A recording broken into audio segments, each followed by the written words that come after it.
Salut les gourmands, j'espère que vous allez tous très bien. Personnellement, je suis vraiment contente de vous retrouver aujourd'hui pour une toute nouvelle recette. Je vous propose qu'on prépare ensemble une délicieuse tarte au citron meringuée. Même si c'est une recette un peu longue et que la meringue italienne est un petit peu plus technique que d'habitude, c'est une tarte tellement délicieuse que je suis sûre que vous ne regretterez pas si vous l'essayez. Comme d'habitude, la liste des ingrédients se trouve dans la description juste en dessous. Vous y trouverez également le lien pour vous abonner et activer les notifications pour ne rater aucune des prochaines recettes. Maintenant que tout le monde est abonné, c'est bon, on peut commencer. On va commencer tout de suite avec la pâte sucrée. J'ai préchauffé mon four à 180 degrés. Je crème ensuite ensemble le beurre et le sucre glace.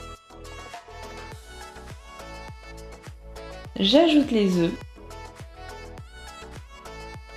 Comme d'habitude, je n'hésite pas à racler le fond du bol autant de fois que nécessaire. J'ajoute ensuite la poudre d'amande, le sel et la farine. On mélange jusqu'à obtenir une pâte bien homogène. On va ensuite fraiser la pâte afin de bien mélanger tous les ingrédients. Pour cela, c'est très simple. Je la place sur mon plan de travail et je l'étale en appuyant avec la paume de la main. Je la place ensuite dans un film alimentaire et hop, au frigo pour 1 heure. Une fois que la pâte a reposé au frais, on peut l'étaler. Je vous conseille de l'étaler entre 2 feuilles de papier sulfurisé et n'hésitez pas à la replacer au frais si jamais la pâte ramollit trop. Avec la chaleur, la pâte sucrée a tendance à être un peu difficile à travailler. Mais en la plaçant au frigo quelques minutes, il n'y a rien de compliqué. On la place dans le moule à tarte.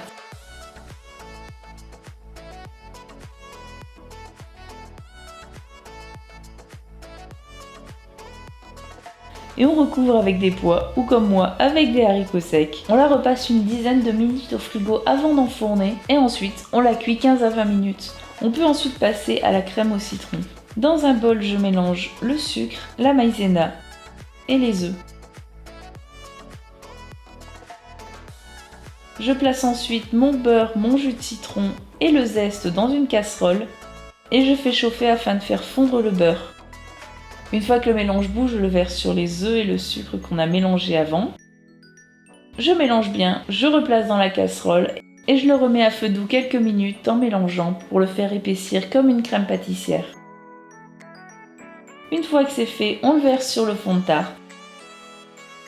Je lisse la crème citron et je la laisse refroidir. On va ensuite faire une meringue italienne, c'est la partie la plus compliquée de cette recette. Il vous faut obligatoirement un thermomètre pour vérifier la température du sirop. Je place le sucre et l'eau dans une casserole et je fais chauffer. Une fois qu'on arrive entre 100 et 110 degrés, on va battre les blancs d'œufs. Quand il commence à être bien mousseux, j'ajoute 15 g de sucre. Une fois que mon sirop atteint 118 degrés, je le verse délicatement sur mes blancs d'œufs en battant à vitesse minimum afin d'éviter les projections brûlantes. Et je bats à vitesse maximum pendant environ 5 minutes jusqu'à ce que la meringue refroidisse. En général, je bats jusqu'à pouvoir poser mes mains sur le bol du robot sans que ce soit brûlant. Je place ensuite ma meringue dans une poche à douille. Je garnis ma tarte. On peut ensuite la dorer légèrement avec un chalumeau, mais cette fois-ci je ne l'ai pas fait, je voulais une meringue qui reste bien blanche. On n'a plus qu'à placer notre tarte au frigo et il ne restera plus qu'à la sortir pour la servir et surtout la déguster.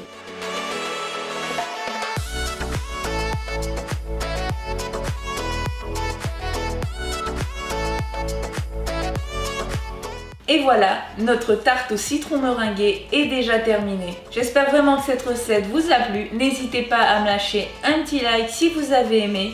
Et encore une fois, abonnez-vous et activez les notifications pour ne rater aucune des prochaines recettes. A bientôt pour encore plus de gourmandises.